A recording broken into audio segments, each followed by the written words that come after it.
night, mostly cloudy. Grant and Hardy. Wrong.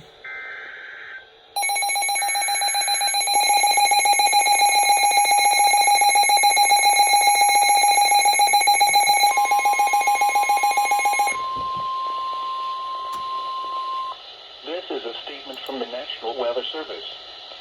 For the following counties in West Virginia, Grant and Hardy.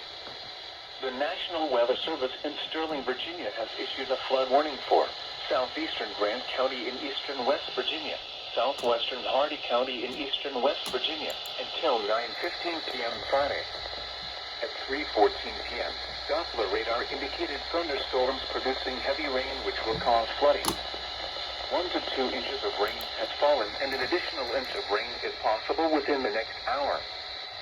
Some locations that will experience flooding include Rough Run, Massonville, Millam, and Brake. Turn around. Don't drown when encountering flooded roads. Most flood deaths occur in vehicles